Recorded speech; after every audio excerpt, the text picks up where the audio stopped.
Sa ngalan ng Ama at ng Anak at ng Espiritu Santo. Amen. Sumainyo ang Panginoon. At sumainyo rin. Aminin natin ang ating mga kasalanan upang maging marapat tayong gumanap sa banal na pagdiriwang. Panginoong Hesus, Ikaw ang aming buhay at muling pagkabuhay. Panginoon, kaawaan mo kami. Panginoon, kaawaan mo kami. Panginoong Hesus, Ikaw ang daan, ang katotohanan at ang buhay. Kristo, kaawaan mo kami. Kristo, kaawaan mo kami. Panginoong Hesus, Ikaw ang kaliwanagan ng aming buhay. Panginoon, kaawaan mo kami. Panginoon, kaawaan mo kami. Kaawaan tayo ng makapangyarihang Diyos, patawarin tayo sa ating mga kasalanan, at patnubayan tayo sa buhay na walang hanggan. Amen. Manalangin tayo. Ama naming makapangyarihan, sa pagdiriwang namin taon-taon sa pagkabuhay, bilang pag-alala sa tinanggap naming pag-asa't dangal, maawain mong ipagkaloob na aming mapakinabangan ang ginugunita namin ng may pananampalataya at pagmamahal sa pamagitan ng Jesucristo kasama ng Espiritu Santo magpasawalang hanggan. Amen.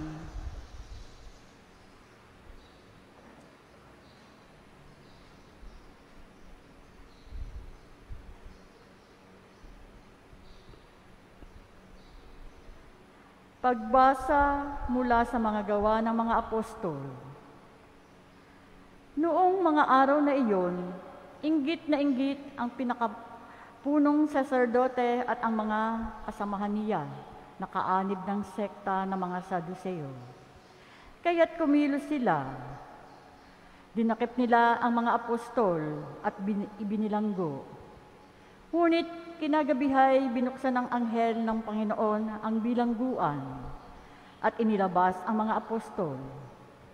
Sinabi nito sa kanila, "Pumoroon kayo sa templo at mangaral tungkol sa bagong pamumuhay na ito."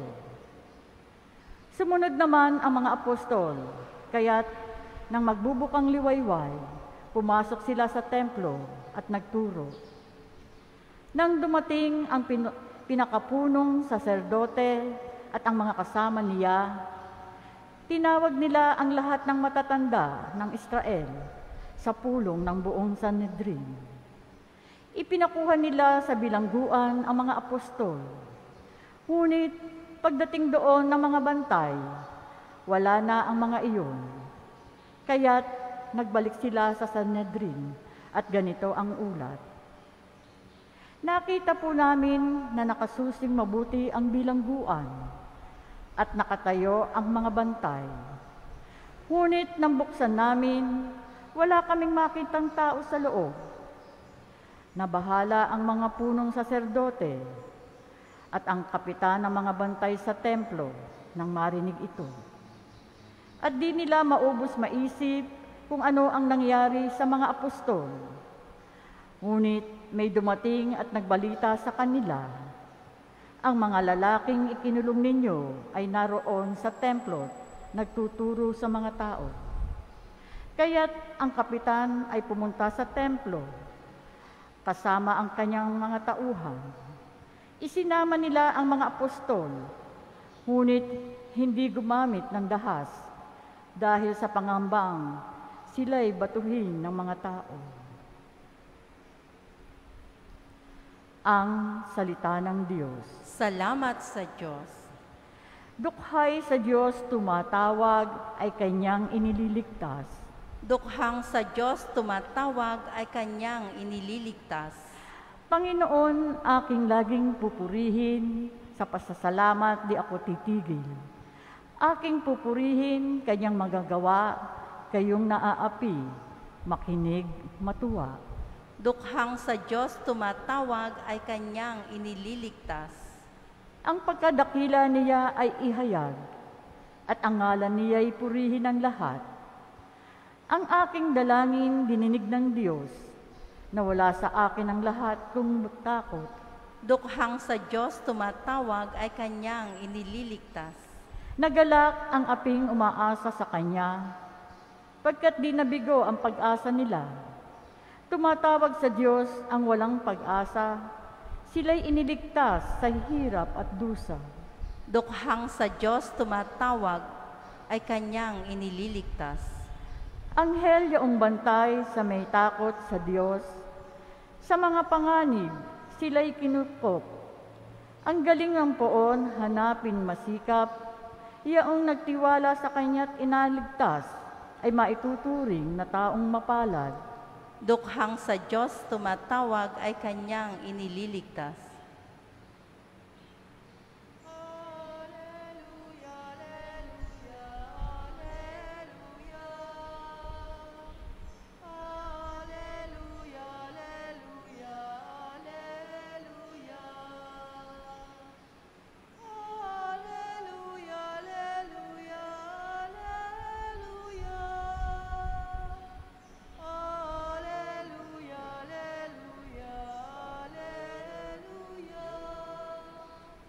Kay laki ng pagmamahal ng Diyos sa sanlibutan, kaya't anak niya'y ibinigay.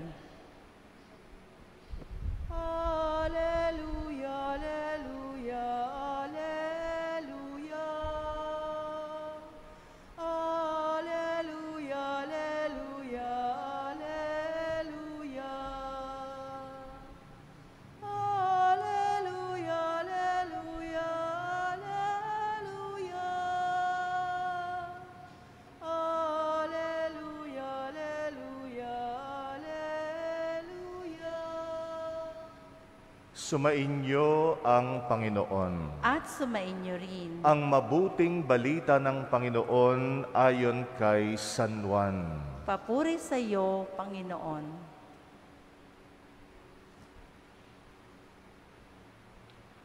Gayon na lamang ang pag-ibig ng Diyos sa sanlibutan, kaya ibinigay niya ang kanyang bugtong na anak, upang ang sumampalataya sa kanya ay hindi mapahamak, kundi magkaroon ng buhay na walang hanggan. Sapagkat sinugo ng Diyos ang kanyang anak, hindi upang hatulang maparusahan ang sanlibutan, kundi upang iligtas ito sa pamagitan niya. Hindi hinahatulang maparusahan ang nananampalataya sa bugtong na anak ng Diyos, ngunit hinatulan ng parusahan ang hindi nananampalataya sa Kanya. Hinatulan sila sapagkat naparito sa sanlibutan ang ilaw, ngunit inibig pa ng mga tao ang dilim kaysa liwanag, sapagkat masama ang kanilang mga gawa. Ang gumagawa ng masama ay ayaw sa ilaw at hindi lumalapit dito upang hindi mahayag ang kanyang magawa. Ngunit ang namumuhay sa katotohanan ay lumalapit sa ilaw. Sa gayon, nahahayag na ang kanyang mga ginagawa ay pagsunod sa Diyos. Ang mabuting balita ng Panginoon. Pinupuri ka namin, Panginoong Hesukristo. Sino ang nagmahal sa iyo nung panahong pinakamahirap kang mahalin? Kung sino man yon ang tunay na nagmamahal sa iyo. Yung minahal ka nung nasa pinakapangit kang sitwasyon at disposisyon, yung pinakamahirap kang mahalin, pero sa kabila nun ay minahal ka pa rin. At masasabi natin, kung meron mang isang nagmahal sa atin nung panahong pinakamahirap tayong mahalin, yan ang ating Panginoon. Ganyan natin mailalarawan ang talata na narinig natin sa ating ebanghelyo ngayon, pinakasikat na talata, John 3:16. Gayon na lamang ang pagmamahal ng Diyos sa sangkatauhan, kaya't isinugo niya ang kanyang anak upang sino mang sumampalataya sa kanya ay hindi mapahamak kundi magkaroon ng buhay na walang hanggan. Dakilang pag-ibig ang motibo ng Diyos, kaya isinugo niya ang kanyang anak. Pagmamahal, kaya ang Diyos hindi tayo tinatantanan. Kahit tayo ay nasa pinakapangit nating sitwasyon dahil sa ating pagkamakasalanan.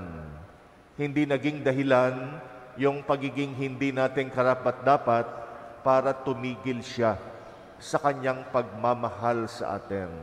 Sa tuwi-tuwi na ay lagi niyang pinapakita, pinapadama ang pagmamahal niya. At umabot sa sukdulan yung pagmamahal niya sa atin. Kaya nga sinugo niya maging ang sarili niyang anak upang magsakripisyo para sa atin.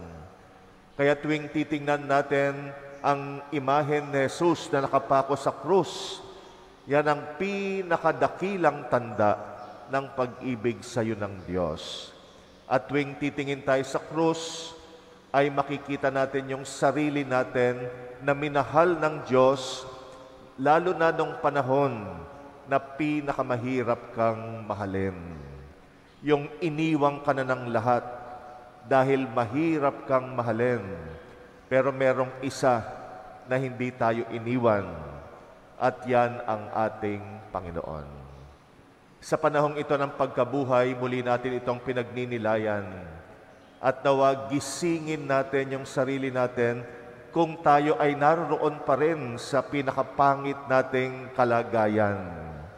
Kung tayo ay nasa lihis na daan, kung tayo ay nasa dilim pa, gisingin natin yung sarili natin. May nagmamahal sa atin at yun ang maging dahilan para gumising tayo.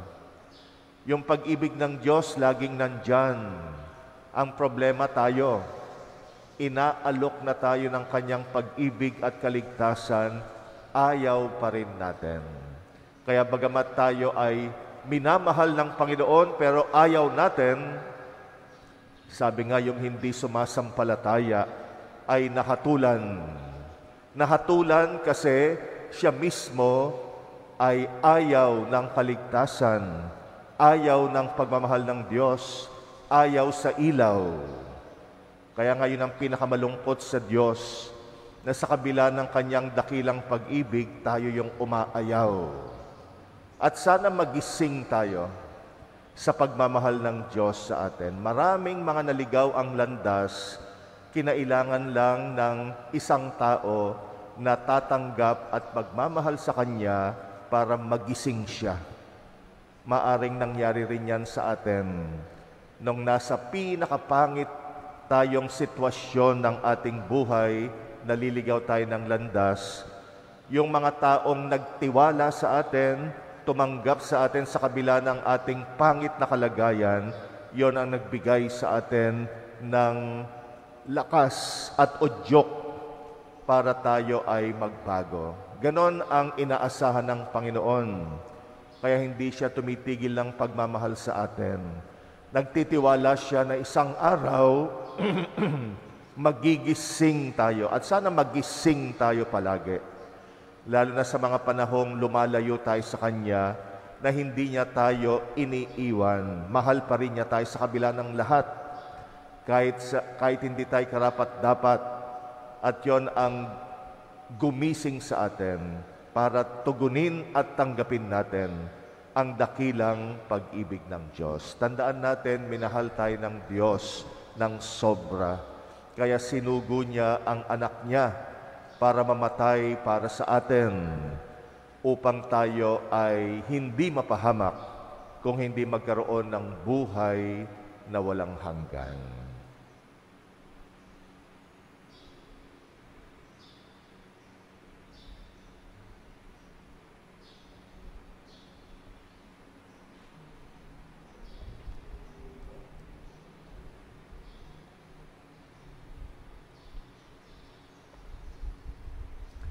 taglay ang pagtitiwala, ilapit natin ang ating mga alalahanin sa Diyos Ama na labis na nagmahal sa mundo, kaya't ibinigay ang kanyang bugtong na anak upang hindi na mawala ang mga naniwala sa Kanya, bagkus ay magkaroon ng buhay na walang hanggan.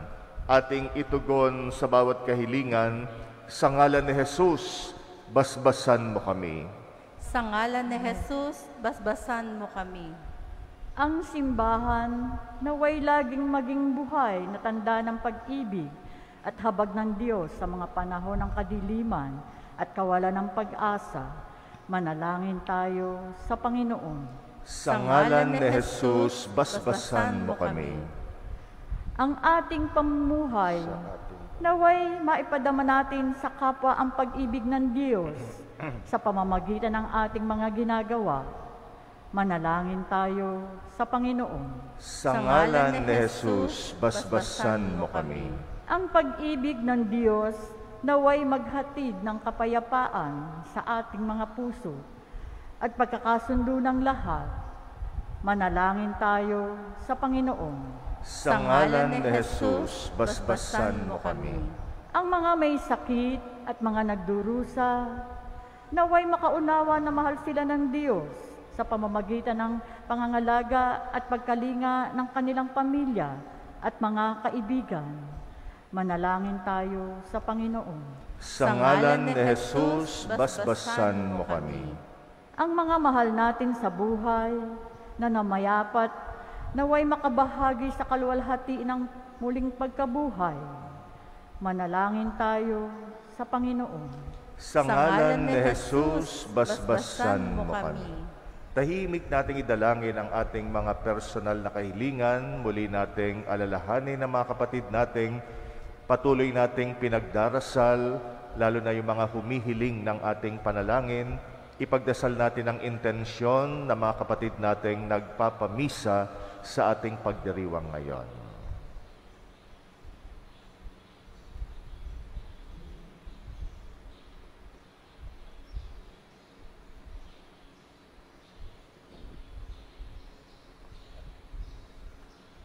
Ama naming nasa langit, tunghayan mo ng may pag-ibig ang iyong mga anak at patnubayan mo kami sa aming paglalakbay patungo sa kaligtasan. Hinihiling namin ito sa pamagitan ni Kristong aming Panginoon. Amen.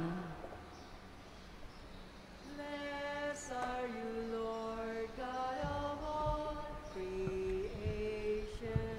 Thanks to your goodness, this bread we offer, fruit of the earth, work of our hands. It will become the bread of life. Blessed be God, blessed be God, blessed be God forever. Amen. Blessed be God, blessed be God, blessed be God forever. Amen. Blessed are you, Lord God of all creation. Thanks to your goodness, this wine we offer, fruit of the vine, work of our hands. It will become the cup of joy. Blessed be God, blessed be God, blessed be God forever. Amen. Manalangin kay mga kapatid upang ang paghahain natin kalugdan ng Diyos amang makapangyarihan. Tanggapin nawa ng Panginoon itong paghahain sa iyong mga kamay, sa kapurihan niya at karangalan, sa ating kapakinabangan at sa buong sambayanan niyang banal. Ama naming lumikha sa paghahain ng banal na pagpapalitan ng iyong mga kaloob at ng aming alay, kami pinagsasalo mo sa iyong buhay na namumukod tangi at walang kapantay. ipagkaloob mong ang aming paikinabang sa iyong paikisamang aming maasahan ay siya ring umiral sa aming pamumuhay araw-araw sa pamagitan ng Jesucristo kasama ng Espiritu Santo magpasawalang hanggan. Amen. Sumainyo ang Panginoon. At sumainyo rin. Itaas sa Diyos ang inyong puso at diwa. Tinasan namin sa Panginoon. Pasalamatan natin ang Panginoong ating Diyos. Marapat na siya ay pasalamatan. Ama naming makapangyarihan, tunay ngang marapat na ikay aming pasalamatan sa lalo ngayong ipinagdiriwang ang paghahain ng Mesiyas, ang maamong tupa na tumubos sa aming lahat.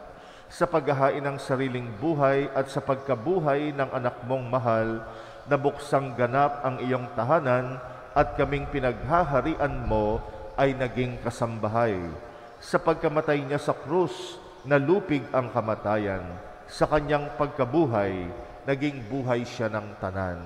Kaya kaisa ng mga anghel na nagsisiawit ng papuri sa ng walang humpay sa kalangitan, kami nagbubunyi sa iyong kadakilaan. Santo, Santo, Santo Panginoong Diyos ng mga hukbo, napupuno ang langit at lupa ng kadakilaan mo. O sana sa kaitaasan, pinagpala ang naparirito sa ngalan ng Panginoon. O sana sa kaitaasan. Ama naming banal, ikaw ang bukal ng tanang kabanalan. Kaya't sa pamagitan ng iyong Espiritu, gawin mong banal ang mga kaloob na ito pang para sa amin ay maging katawan at dugo ng aming Panginoong Hesukristo. Bago niya pinagtiis ang kusang loob na maging handog, hinawakan niya ang tinapay, pinasalamatan kanya, pinagati-hati niya yon. Iniabot sa kanyang mga alagad at sinabi, tanggapin ninyong lahat ito at kanin. Ito ang aking katawan na ihahandog para sa inyo.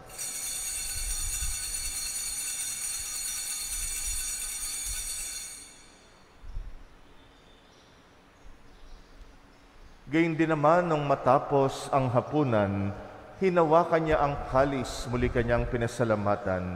Iniabot niyang kalis sa kanyang mga alagad at sinabi, tanggapin ninyong lahat ito at inumin. Ito ang kalis ng aking dugo ng bagot walang hanggang tipan.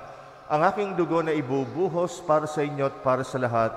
Sa kapagpapatawad ng mga kasalanan, gawin ninyo ito sa pag-alala sa akin.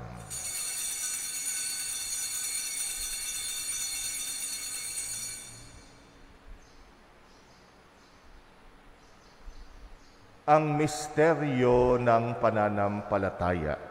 Si Kristo ay gunitain, sarili ay inihain, bilang pagkait inumin, pinagsasaluhan natin, hanggang sa siya ay dumating. Ama, ginagawa namin ngayon ang pag-alala sa pagkamatay at muling pagkabuhay ng iyong anak, kaya tinaalay namin sa iyong tinapay na nagbibigay buhay at ang kalis na nagkakaloob ng kaligtasan. Kami nagpapasalamat dahil kami yung minarapat na tumayo sa harap mo para maglingkod sa iyo. Sinasamo namin kaming magsasalo-salo sa katawan at dugo ni Kristo ay mabuklod sa pagkakaisa sa pamagitan ng Espiritu Santo. Amalingapin mong yung simbahang laganap sa buong daigdig. Puspusin mo kami sa pag-ibig kaysa ni Francisco na aming Papa at ni Jose na aming Obispot ng Tanang Kaparian. Alalahanin mo rin ang mga kapatid naming nahimlay na may pag-asang sila'y muling mabubuhay, gayon din ang lahat ng mga pumanaw. Kawaan mo sila at patuloyin sa iyong kaliwanagan. Kawaan mo at pagindapatin kaming lahat makasalo sa iyong buhay na walang wakas. Kaysa ng mahal na Birheng Maria na ina ng Diyos, ng kabiyak ng puso niyang si San Jose, kaysa ng mga apostol at ang lahat ng mga banal na namuhay dito sa daigdig ng kalugod-lugod sa iyo, maipagdiwang nawa namin ang pagpupuri sa ikrarangal mo sa pamagitan ng iyong anak na aming Panginoong Hesukristo. Sa pamamagitan ni Kristo kasama niya at sa Kanya, ang lahat ng parangal at papuri ay sa iyo, Diyos amang makapangyarihan, kasama ng Espiritu Santo, magpasawalang hanggan.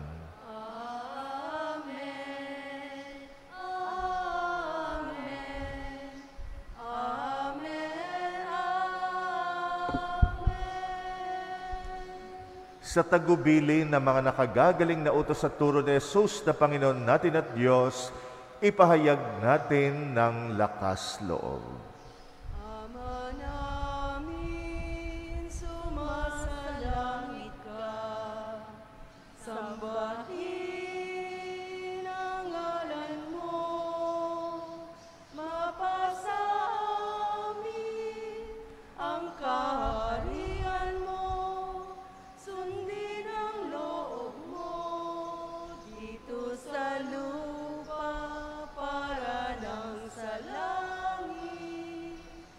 Bigyan mo kami ngayon ng aming kakanin sa araw-araw at patawarin mo kami sa aming mga sala para ng pagpapatawad namin sa nagkakasala sa amin. At huwag mo kami ipahintulot sa tukso at iadya mo kami sa lahat ng masama. Hinihiling namin kami yadya sa lahat ng masama, pagkalooban ng kapayapaan araw-araw, iligtas sa kasalanan, ilayo sa lahat ng kapahamakan, samantalang aming pinananabikan ang dakilang araw ng pagpapahayag ng tagapagligtas naming si Jesucristo. Sapagkat iyo ang kaharian, ang kapangyarihan at ang kapurihan magpakailanman. Amen. Panginoong Jesucristo, sinabi mo sa iyong mga apostol, kapayapaan ang iniiwan ko sa inyo, ang aking kapayapaan ang ibinibigay ko sa inyo. Tunghayan mo ang aming pananampalataya, huwag ang aming pagkakasala, pagkalooban mo kami ng kapayapaan at pagkakaisa ayon sa iyong kalooban, kasama ng Espiritu Santo, magpasawalang hanggan. Amen. Ang kapayapaan ng Panginoong muling nabuhay ay laging sumainyo. At sumainyo rin. Magbigayan kayo ng kapayapaan sa isa't isa. Peace be with you. Kordero ng Diyos na nag-aalis ng mga kasalanan ng sanlibutan, maawa ka sa amin. Kordero ng Diyos na nag-aalis ng mga kasalanan ng sanlibutan, maawa ka sa amin. Kordero ng Diyos na nag-aalis ng mga kasalanan ng sanlibutan, ipagkaloob mo sa amin ang kapayapaan.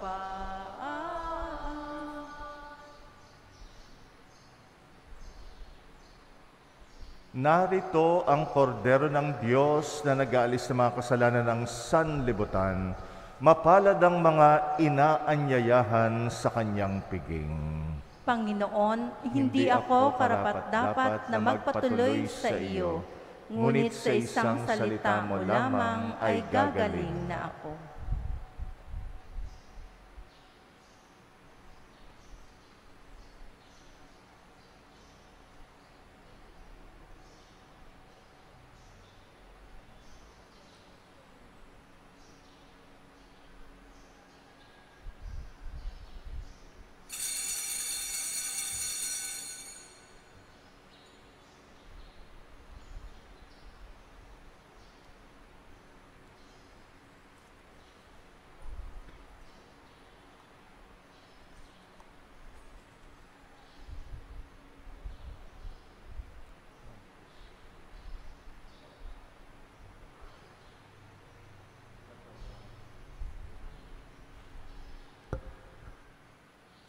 Iluong lahat ng takot sa iyong damdamin.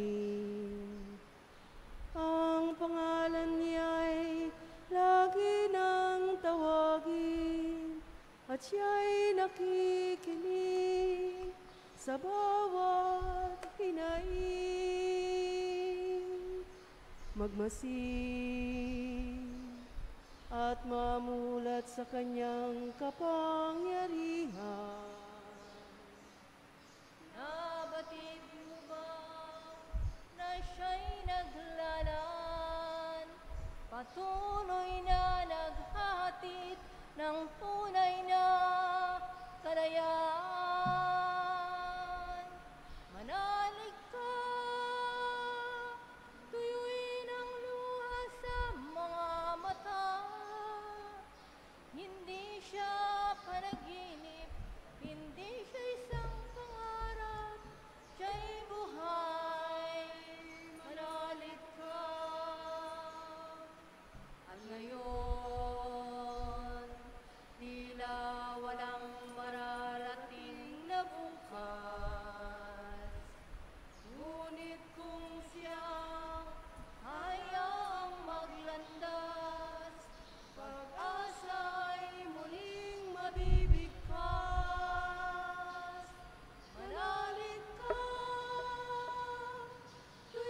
Manalangin tayo.